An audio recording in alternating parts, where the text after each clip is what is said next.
안녕하세요. 이란쌤입니다. 오늘은 온라인 수업을 진행할 때 알면 더 좋은 정보들 몇 가지를 공유할까 합니다. 첫 번째는 구글 드라이브입니다. 구글로 들어가서 우측 상단에 점 9개 있는 부분을 누르면 드라이브 항목이 있습니다. 이 구글 드라이브는 문서를 작성해서 다른 사람과 쉽게 공유가 가능합니다. 특히 요즘 온라인 수업을 진행하고 있을 때 구글 드라이브에 출석부를 만들어 놔서 교과 선생님들과 담임 선생님에게 공유시키면 출석 체크 유무를 물어보지 않아도 담임 선생님이 알아서 출석 체크를 할 수 있습니다. 바로 이 공유 버튼이 있는데요. 공유 버튼에서 다른 선생님들의 구글 메일을 추가하면 이 파일을 추가한 사람과 공유할 수 있습니다. 그래서 각 교과 선생님이 매 시간마다 출석부에 출석을 입력해주고 나중에 담임 선생님이 이 출석부를 보고 출석을 체크하시면 됩니다. 이런 장점이 있지만 단점도 있는데요. 다른 사람이 잘못 수정하거나 이 출석부의 주소가 외부로 유출된다면 문제가 생길 수 있습니다. 다른 장점으로는 구글 설문지가 있습니다. 이 설문지를 통해서 과제를 쉽게 제시할 수 있는데요. 이 설문지 폼 안에 활동지를 구성하고 주소 링크만 있으면 학생들이 별도의 로그인 없이 과제를 수행할 수 있습니다. 학생들이 과제를 수행했다면 그 결과가 바로 구글 드라이브에 저장되는데요. 여기 응답을 누르면 학생들이 어떻게 응답했는지 쭉 통계로 나오게 됩니다. 여기에서 이 스프레드 시트에서 응답 보기를 누르면 엑셀 파일로 한눈에 결과가 나오기 때문에 학생들이 과제를 잘 수행했는지 따로 취합하지 않아도 한 번에 확인할 수 있는 장점이 있습니다. 하지만 구글 설문지의 단점도 있는데요. 일반 퀴즈나 서술 형태의 과제는 가능하지만 파일을 첨부하려면 구글 계정이 필요합니다. 따라서 파일 제출이 필요한 과제는 네이버 폼을 이용하는 것이 더 나아 보입니다. 네이버 폼은 별도의 로그인 없이 3MB까지 파일 전송이 가능합니다. 두 번째는 멸치 어플리케이션입니다. 이 멸치 앱은 간단한 입력으로 높은 퀄리티의 짧은 영상을 제작할 수 있습니다. 특히 강의 영상을 직접 만드시는 분이라면 오프닝이나 강의 중간에 쉬어가는 타임으로 영상을 넣어서 실제 인터넷 강의와 같은 효과를 얻을 수 있습니다. 제가 이 멸치 어플을 이용해서 현재 사용하고 있는 영상들인데요.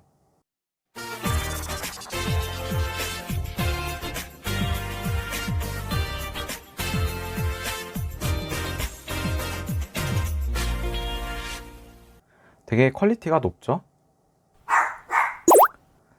이런 것을 중간에 넣어준다면 학생들이 조금 더 집중해서 강의를 들을 수 있겠죠. 앱 제작사에서 자유로운 사용을 허락하였고 대신에 출처를 꼭 밝혀야 한다고 하니 사용하실 때 이 점을 주의하시기 바랍니다. 세 번째는 TTS 서비스입니다. TTS란 텍스트 투 스피치의 약자로 글을 입력하면 전자음성으로 대신 읽어주는 서비스입니다. AI 보이스나 전자음성 등 다양한 명칭으로 부르고 있는데요. 쉽고 간단하게 사용할 수 있는 사이트로는 네이버 클로바 더빙이나 타입캐스트라는 사이트가 있습니다. 타입캐스트의 경우에는 홈페이지에서 텍스트를 입력해서 이것을 바로 전자음성으로 들을 수 있고요. 내용을 입력하세요. 클로바 더빙의 경우 동영상을 업로드하고 이 동영상 안에서 텍스트를 추가하고 목소리를 들을 수 있습니다. 이 모형은 엔진 모형입니다. 엔진은 흐리박축 폭발배기 순서로 진행됩니다. 특히 이 클로바 더빙은 다양한 효과음을 넣을 수 있는데요. 영상을 직접 보면서 자기가 원하는 부분에 목소리를 추가할 수 있고요. 타입캐스트의 경우에는 굳이 영상이 필요 없는 그런 목소리를 내는 곳에 사용하면 되니까 필요한 곳에 맞춰서 사용하시면 될 것 같습니다. 특히 이 TTS 서비스는 마이크를 사용할 수 없는 환경이거나 간단한 공지사항 등을 전달할 때 이용하면 학생들의 관심을 얻을 수 있을 것이라고 생각됩니다. 네 번째는 카카오톡 오픈 채팅 시스템입니다. 온라인 강의에 문제가 있거나 교과에 관한 질문이 있을 때 게시판을 이용하거나 교과 선생님의 연락처를 공개하는 경우가 있습니다. 하지만 이 오픈톡 시스템을 이용하면 번호 공개 없이 간편하게 질문과 답변을 주고받을 수 있습니다. 저 같은 경우에도 카카오톡 오픈톡방을 개설하고 공지사항에 주소를 올려놓아서 학생들이 궁금한 부분이 있을 때 들어와서 질문하고 질문 후 방을 나가는 형태로 진행하고 있습니다.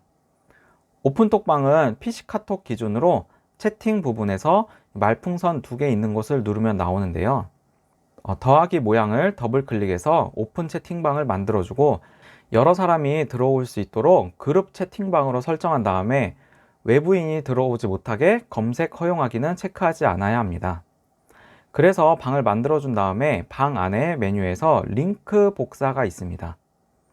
이 링크를 복사해서 링크를 학생들에게 공유해주면 학생들이 질문이 있을 때 이 주소를 눌러서 들어와 질문하고 나가는 형식으로 진행됩니다.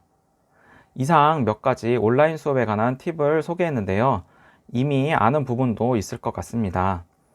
필요한 부분만 선별해서 사용하시면 될 것 같습니다. 그럼 저는 다음에 또 다른 영상으로 찾아오겠습니다. 시청해주신 분들 항상 감사합니다.